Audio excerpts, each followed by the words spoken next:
gambling and was good in sword play. As he grew up, he aspired to become a soldier in the Spanish army.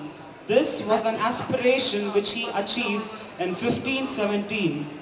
He was the epitome of bravery and selflessness, a perfect soldier by nature. Soon, he became the officer in charge of the army.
In 1521, when St. Ignatius was 30 years old, a gruesome war broke out in the Loyola against the French. The Spaniards were very less in number, but St. Ignatius never gave up.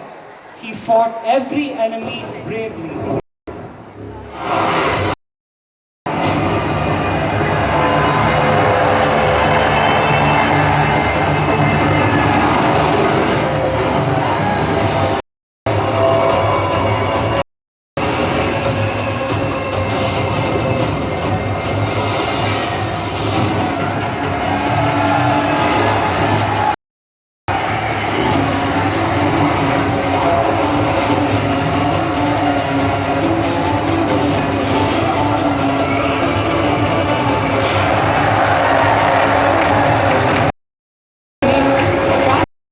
St. Ignatius, wounding him severely.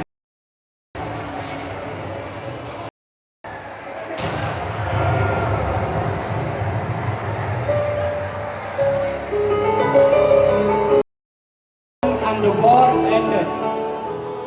Soon, the French soldiers came to check if anyone was alive so that they could captivate and enslave them. There, they saw St. Ignatius alive and groaning in pain. During his courage and bravery, the French soldiers carried him to perfect treatment. They took him to the capital of Loyola, where the treatment to his wounded leg began.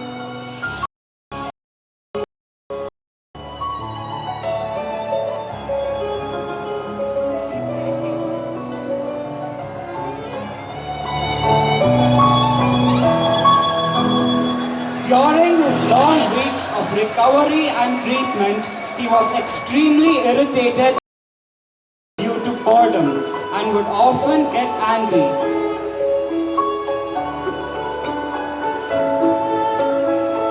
He asked for some rope, hoping that they would help him pass time.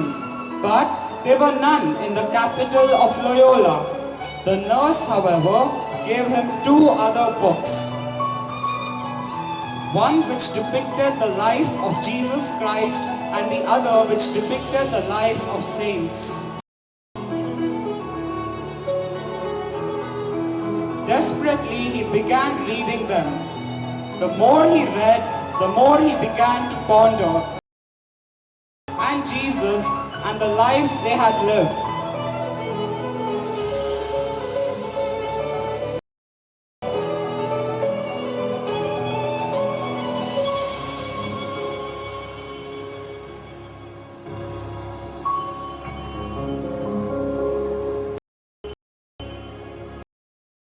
At the same time, he also dreamt of himself as a soldier and dreamt about his lady love. His mind was constantly under dreams and desires.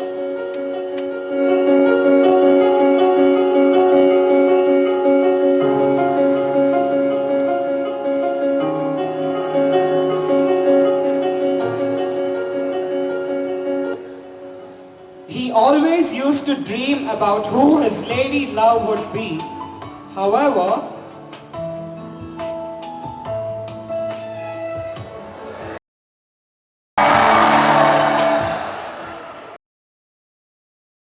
after reading about saints and Jesus Christ, he was at peace and was satisfied.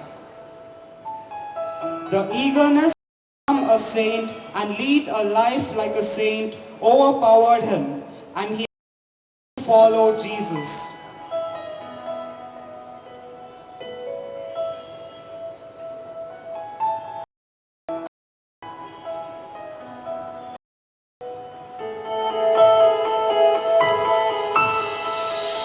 Once St. Ignatius was healed enough to walk, he left the castle. He had decided to go to Jerusalem, the place where our Lord lived on this earth. As a first step, he began his journey to Barcelona. On his way, he reached the Benedictine shrine of Our Lady of Montserrat. There, before Our Lady, he pledged his sword at the altar and spent the entire night in prayer.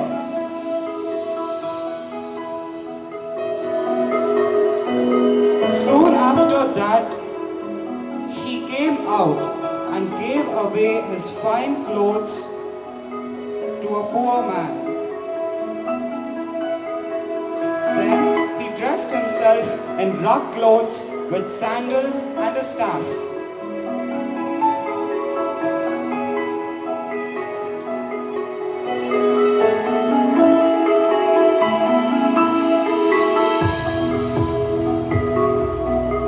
By now, St. was 33 years old and determined to become a priest. However, he was ignorant of Latin, which was necessary for priests in those days. So, he decided to learn Latin with a school with young boys in Barcelona.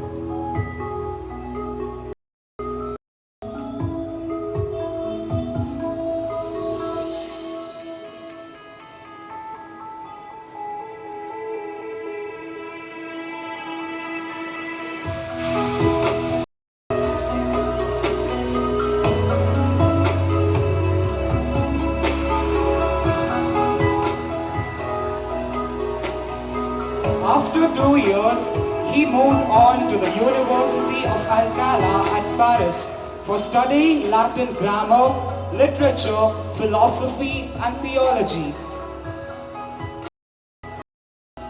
There, he began sharing a room with Francis Xavier and Peter Faber.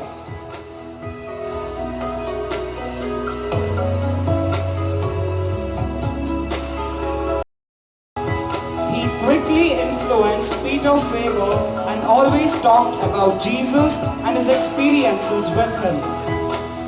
Although Francis Xavier shared the same room, he was a hard nut to crack and was mainly into worldly success and honor. But once St. Ignatius confronted him and quoted to him from the Bible, "What good will it be for man if he gains the whole world but forfeits his soul?" Francis Xavier was moved by these words and started following St. Ignatius.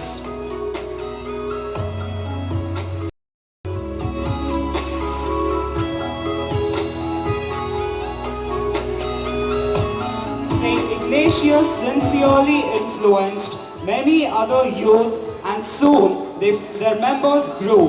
Eventually, they formed a community and all decided to take vows of poverty, chastity, and obedience to the Pope.